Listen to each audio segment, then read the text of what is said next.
સુયોગ્ય આત્માની મહાનતા. હિત બુદ્ધિથી કરવામાં આવેલી દીક્ષા પણ સુયોગ્ય આત્માને જ ફળે છે અને શ્રી રાવણ ઉત્તમ પુરુષ છે એ તો નિઃશંક બાબત છે.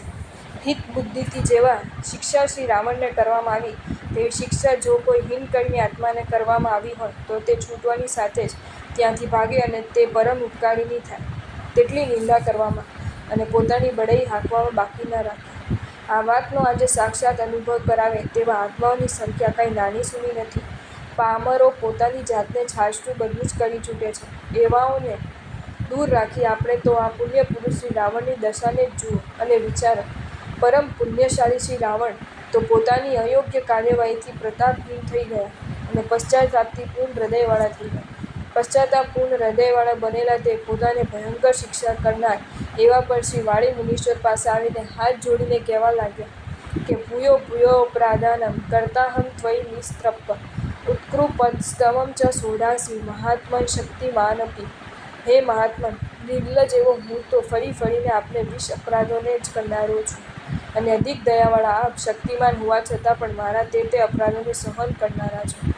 હવે મન્યમયી કૃપાં કુર્વન્નુર્વિરાગ્યત્યજ પ્રભો ન ત્વસાં મર્ત્યતસ્તત તમ માજ્ઞાશીષમહં પુરા. હે પ્રભો, હું માનું છું કે મારા ઉપકાર કરવાની ખાતર જ આપે પ્રથમ પૃથ્વીનો ત્યાગ કર્યો હતો, પણ અસામર્થ્યથી નહીં. આ વાત તું પહેલાં ન સમજી શક્યો.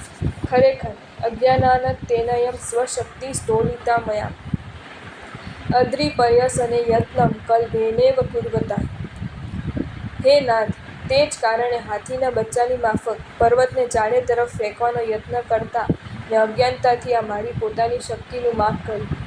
તેમ કરવાથી જ્ઞાતમંતરમધ્યેદં ભવતશ્ચાત્મનોऽપી ચ શૈલવલ્મીકયોર્યોર્દૃક યાદૃગ રૂઢભાસયો. આજે આ મારા જણાવવામાં આવ્યું કે પર્વત અને રાફડાની વચ્ચે અને ગરુડ તથા ગીધ પક્ષીની વચમાં જેટલું અંતર છે તેટલું અંતર આપણી અને મારી વચ્ચે છે.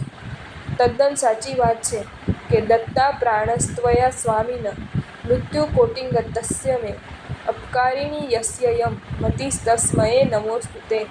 હે સ્વામી, મૃત્યુની અણી ઉપર ગયેલા એવા મને આપે પ્રાણ આપ્યો છે. ખરેખર જે મહાત્માની અપકારી ઉપર પણ આવી મતિ છે તેવા આપને મારા નમસ્કારો. આ પ્રમાણે દ્રઢ ભક્તિથી કહીને ખમાવીને અને 3 પ્રદક્ષિણા કરીને શ્રી રાવણે મુનીશ્વરનો નમસ્કાર કર્યા. જો તમને આ વિડીયો ગમ્યો હોય તો આ વિડીયોને લાઇક કરો અને શેર કરો અને આવા જ નવા વિડીયો જોવા માટે જૈન ફેક્ટ્સ એન્ડ સ્ટોરીઝની ચેનલને સબસ્ક્રાઈબ કરો. ધન્યવાદ.